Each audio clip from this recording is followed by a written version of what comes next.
Have this discussion with me. I'm joined by Ambassador Gurjit Singh, a defense expert and India's former ambassador to the African Union headquarters based in Addis Ababa, Ethiopia. Thank you so much, Ambassador Singh, for joining us here on KTN Bottomline Africa this afternoon.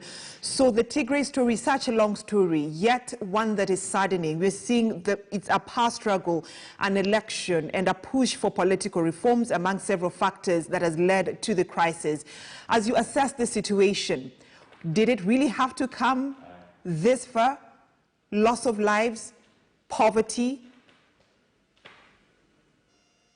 It is indeed a situation which saddens me no end. As a great lover of Ethiopia and its friend, I am so disappointed that the trajectory of development that they have undertaken, both on the social side, political side, and the economics, seems to have suddenly come to a jarring halt. Now, if you look at Ethiopian history, every few years there is a kind of a transition, and mostly it is violent. In 1974, there was a coup where the emperor was removed. In 1991, the people who launched the coup were removed by the TPLF. But in 2018, the transition was rather peaceful when the EPRDF, which ruled Ethiopia, itself handed over power to a new group led by Prime Minister Abiy Ahmed. Now, this was a chance for doing so much and so quickly, which I must say, Prime Minister Abiy did. I mean, there was, for that 1 year, 18, 19, so much hope in Ethiopia that we would have peace, we would have a new way of doing politics, we would have new equations, the economy would grow, and Ethiopia would jump into the middle economies of the world. But as you asked the question, what happened? I think everybody lost patience. Right. And that period when the TPLF refused to join the Prosperity Party and move away, consequently leading to the current situation, was the period when negotiations and backroom channels ought to have been used much, much more.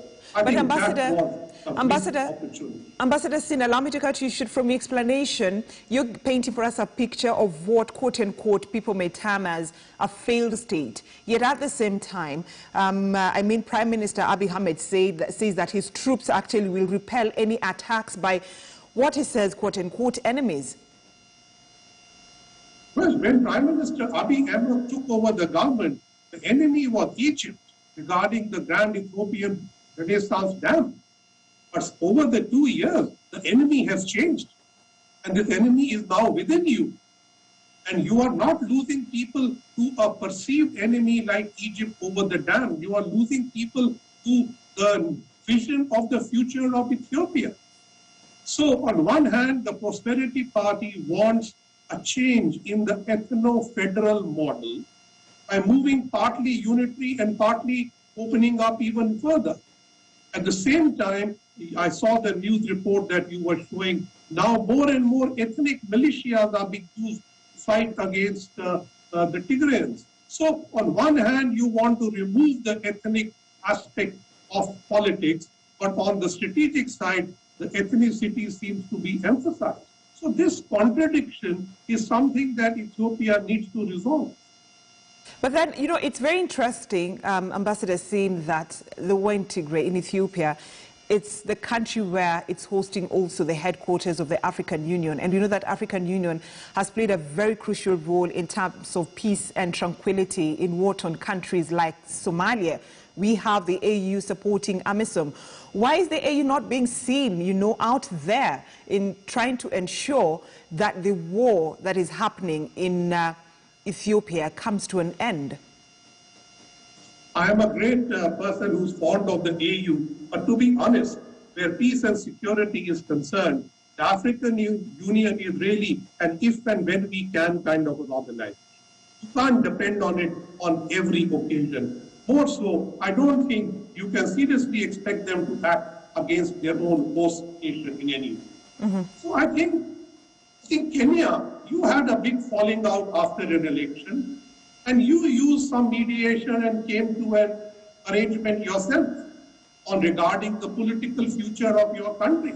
So I think you are a model, but all models are not the same.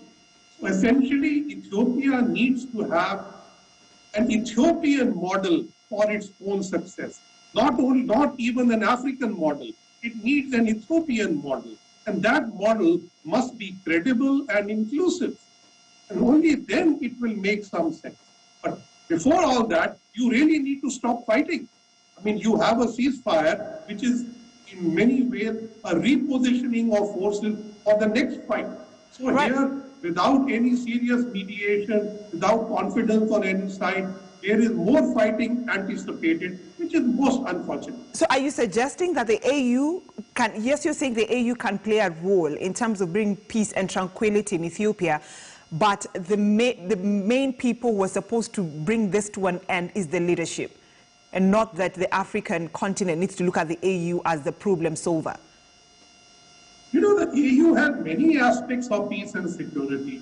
So I would think the panel of the wise could be among the institutions that could be used by having some wise men to talk to various parts of Ethiopia to see how to bring them together. And perhaps they would have the credibility. But essentially, there has to be an understanding both in Addis Ababa and in Mekele that simply attacking each other is not the answer. You have to bring this process to an end and let humanitarian succor take over. Ethiopia is a great civilizational country. I don't think such barbarity suits it in any way. All right. Therefore, they need to have a credible, inclusive process, which first must have the confidence building among everybody that yes, we can talk. But then the question in the minds of residents there is, for how long will this happen? When will it stop? Because even the relief food that's supposed to be taken to the affected regions is not reaching the affected people, because at the same time, the accusations that aid agencies are somehow, quote-unquote, indirectly arming and equipping the Tigray forces.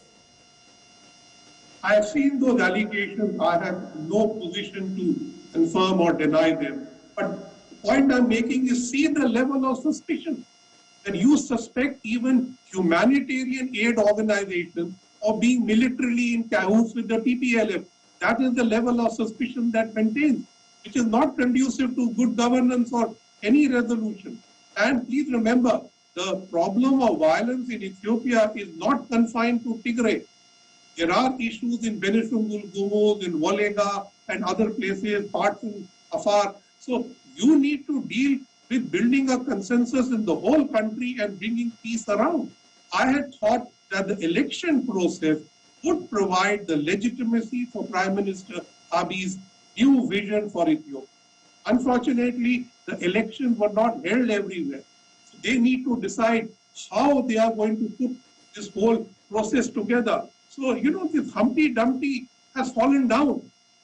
Somebody needs to put it together now. But then that same election you're talking about is also another issue, because when this fight was happening, not every citizen got the chance actually to go and vote. Well, my analysis of the election is like this, that a large amount of the population is below voting age. Therefore, the number of voters was restricted to people in the voting age. That's why the numbers compared to population was small. But secondly, about 20% of the voters actually did not go to the polls for a variety of reasons. This includes Tigray. But other than Tigray, there are still many seats, about 37, 38 seats, which still need to go to the polls by September. So the new parliament will meet by late September or early October. Can we put an end to the violence and have a genuine ceasefire in the hearts of the leadership on all sides? But you have shown me clips today which show how bad the feeling in the common man's heart is. And these feelings are now of ethnic hatred and revenge. All right. This is not conducive. This is where you need to put an end to this. All right, so Ambassador Sin, as we bring this conversation to an end, I mean, it's a bloody 8-month battle for the control of the North Ethiopia state of Tigray, which has spilled over into its neighboring region, of Afar in the past weeks. We've seen civilians being killed. People are dying of hunger. So where are the African leaders within this African continent as things continue to unfold in Ethiopia? You know, I think the Ethiopian government has decided that they can solve this themselves.